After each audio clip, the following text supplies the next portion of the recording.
এই ডিসেম্বর মাস থেকেই সব মহিলাদের ভাতা বাড়বে। লক্ষ্মীর ভাণ্ডার প্রকল্প নিয়ে বড় ঘোষণা করল মাননীয় মুখ্যমন্ত্রী মমতা বন্দ্যোপাধ্যায়। তো লক্ষ্মীর ভাণ্ডার প্রকল্প নিয়ে কী ঘোষণা করলো এবং এই ডিসেম্বর মাসে কোন কোন ভাতা বাড়তে চলেছে আজকের ভিডিওটির মাধ্যমে আলোচনা করব। তো এখানে প্রথমেই বলছে লক্ষ্মীর ভাণ্ডার প্রকল্পের একটি বড় ঘোষণা। পশ্চিমবঙ্গের মুখ্যমন্ত্রী মমতা বন্দ্যোপাধ্যায় এই বড় ঘোষণাটি করেছেন। এবার আপনার মনে প্রশ্ন আসতে পারে, তাহলে কি সত্যিই টাকা বাড়ালেন মমতার সরকার? কিছুদিন আগেই এক বিজেপি নেতা মুখ্যমন্ত্রীর কাছে ভাতা বাড়ানোর দাবি জানিয়েছিলেন।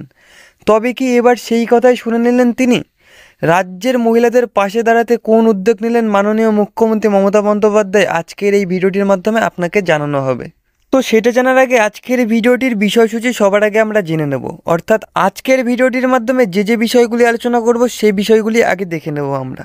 তো আজকের ভিডিওটির মাধ্যমে যে বিষয় আলোচনা করব তার মধ্যে প্রথমে ছিল আর্থিক সহায়তার পরিমাণ কী, রাজ্য সরকারের নতুন উদ্যোগে আরও খরচ, কী দারুণ ঘোষণা করলেন মাননীয় মুখ্যমন্ত্রী মমতা বন্দ্যোপাধ্যায়, সেটাও কিন্তু আলোচনা করব। বিশেষ করে বিধবা ও বয়স্ক ভাতা নিয়েও কিন্তু মাননীয় মুখ্যমন্ত্রী আলোচনা করেছে, সেই বিষয়ে আমরা আলোচনা করে নেব। এবং সবশেষে আমরা আলোচনা করব আবাস যোজনা প্রকল্প সম্বন্ধে। তো আজকের এই ভিডিওটির মাধ্যমে এই 5টি বিষয় আলোচনা করব আমরা সকলেই। তো আলোচনা শুরু করার আগে আপনাদের সকলকে একটি কথা জানাতে চাই। আপনাদের মধ্যে অনেকেই আছেন যারা আমার চ্যানেলে নিয়মিত ভিডিও দেখেন কিন্তু আমার চ্যানেলটি সাবস্ক্রাইব করতে ভুলে গিয়েছেন। তাদের উদ্দেশ্যে জানাচ্ছি, তারা প্লিজ আমার চ্যানেলটি সাবস্ক্রাইব করে পাশে রাখা বেল নোটিফিকেশনটি অন করে রাখবেন পরবর্তী ভিডিও নোটিফিকেশন সকলের আগে পাওয়ার জন্য। তো সবার প্রথমে আমরা আলোচনা করব আর্থিক সহায়তার পরিমাণ সম্পর্কে।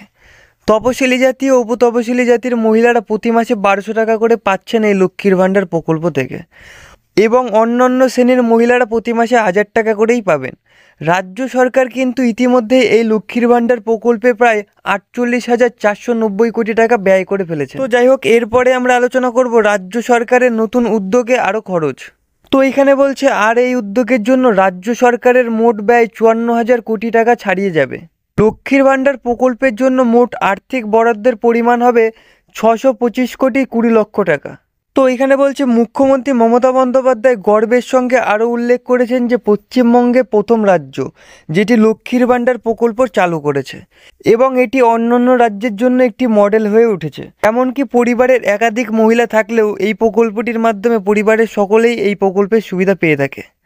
তো যাই হোক, এরপরে আমরা আলোচনা করব মুখ্যমন্ত্রী ঠিক কী ঘোষণাটি করেছে, অর্থাৎ মুখ্যমন্ত্রীর কী দারুণ ঘোষণা সম্বন্ধে আলোচনা করব। তো এখানে বলছে 2024 সালে ডিসেম্বর মাস থেকে অতিরিক্ত 5,07,000 মহিলারা লক্ষ্মীর ভাণ্ডারের আর্থিক সহায়তা পেতে শুরু করবেন। রাজ্যে এখন মোট সুবিধাভোগীর সংখ্যা বেড়ে 2,21 লক্ষ হয়ে দাঁড়িয়েছে। এর দরুন অতিরিক্ত 5,07,000 মহিলা আর্থিক সহায়তা পাবেন এই লক্ষ্মীর ভাণ্ডার প্রকল্পটির মাধ্যমে। অর্থাৎ 2,21 লক্ষ মহিলা তো লক্ষ্মীর ভাণ্ডার প্রকল্পের আগে থেকে সুবিধা পেতই, এখন নতুন করে 5,07,000 মহিলাকে আর্থিক সহায়তা প্রদান করা হবে এই লক্ষ্মীর ভাণ্ডার প্রকল্পেরই মাধ্যমে। তো এরপরে আমরা আলোচনা করব বিশেষভাবে বিধবা ভাতা ও বয়স্ক ভাতা নিয়ে মমতা বন্দ্যোপাধ্যায় ঠিক কী বলেছেন।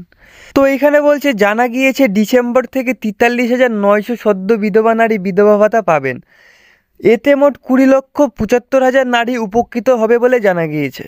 এছাড়াও বিশেষভাবে 19,000 সক্ষম ব্যক্তিদেরও আর্থিক সহায়তা প্রদান করবেন মাননীয় মুখ্যমন্ত্রী মমতা বন্দ্যোপাধ্যায়। তো যাই হোক, এরপরে আমরা আলোচনা করব আবাস যোজনা প্রকল্প সম্বন্ধে। অর্থাৎ মাননীয় মুখ্যমন্ত্রী আবাস যোজনা প্রকল্প সম্বন্ধে আবার নতুন করে কী ঘোষণা করেছে। তো এখানে বলছে এছাড়াও রাজ্য সরকার নিজস্ব তহবিল ব্যবহার করে যোগ্য সুবিধাভোগীদের জন্য 12 লক্ষ বাড়ি তৈরি করবে, এবং এই বাড়ি তৈরির জন্য প্রথম কিস্তির টাকা 15 থেকে 30 ডিসেম্বরের মধ্যেই দেওয়া হবে। আপনারা সকলে বুঝতে পারছেন তো, আবাস যোজনা প্রকল্পের টাকা 15 থেকে কিন্তু 30 ডিসেম্বরের মধ্যেই প্রত্যেকটি সুবিধাভোগীরা পেয়ে যাবেন। তো এখানে বলছে মুখ্যমন্ত্রীর কথা, আর বাকি থাকবে মোট 24 লক্ষ উপভোক্তা, তাদেরও পরপর দেওয়া হবে আবাস যোজনা প্রকল্পের প্রথম কিস্তির টাকা। অর্থাৎ 12 লক্ষ বাড়ি তৈরি করবে সবার প্রথমে মুখ্যমন্ত্রী, আর বাকি থাকবে 24 লক্ষ বাড়ি, তাদেরকেও বাংলার বাড়ি আবাস যোজনা প্রকল্পের টাকা দেওয়া হবে একে একে। তো বলাই বাহুল্য, এই ঘোষণাটি পশ্চিমবঙ্গের হাজার হাজার নারী ও পুরুষের জন্য সুখবরই বটে। লক্ষ্মীর ভাণ্ডার প্রকল্পই বলুন, বাংলার বাড়ি আবাস যোজনা প্রকল্পই বলুন, বা বিধবা ভাতা বা বৃদ্ধ ভাতা প্রকল্পই বলুন, আর্থিকভাবে আরও ক্ষমতায়ন করে তোলে কিন্তু রাজ্যের প্রতিটি নারী ও পুরুষকে। তো যাই হোক, আজকের ভিডিওটির মাধ্যমে আমরা যে বিষয়ে আলোচনা করলাম তার মধ্যে প্রথমে ছিল আর্থিক সহায়তার পরিমাণ কী ছিল, রাজ্য সরকারের নতুন উদ্যোগে আরও খরচ কত কোটি টাকা হতে চলেছে এবং মাননীয় মুখ্যমন্ত্রী কী নতুন ঘোষণা করেছিল সেটাও কিন্তু আলোচনা করলাম। বিশেষভাবে বিধবা ভাতা ও বয়স্ক ভাতাদের জন্য মাননীয় মুখ্যমন্ত্রী কী ঘোষণা করেছিল সেটাও কিন্তু জানলাম। সবশেষে আলোচনা করেছিলাম বাংলার বাড়ি আবাস যোজনা প্রকল্প সম্পর্কে। তো বাংলার বাড়ি আবাস যোজনা প্রকল্পের ভিডিও আরও পেতে চাইলে আমার চ্যানেলে আরও ভিডিও পেয়ে যাবেন এবং এই ভিডিওটি শেষে আরও ভিডিও দিয়ে দেওয়া হবে আপনাদেরকে। তো যাই হোক, আজকের ভিডিওটি এখানেই শেষ করছি। আপনাদের সকলকে অসংখ্য ধন্যবাদ জানাচ্ছি ভিডিওটি এতক্ষণ ধরে মনোযোগ সহকারে শেষ পর্যন্ত দেখার জন্য। এবং আপনি যদি এখনও আমার চ্যানেলটি সাবস্ক্রাইব করে না উঠতে পারেন তবে চ্যানেলটি সাবস্ক্রাইব করে পাশে রাখা বেল নোটিফিকেশনটি অন করে রাখবেন পরবর্তী ভিডিওর নোটিফিকেশন সকলের আগে পাওয়ার জন্য।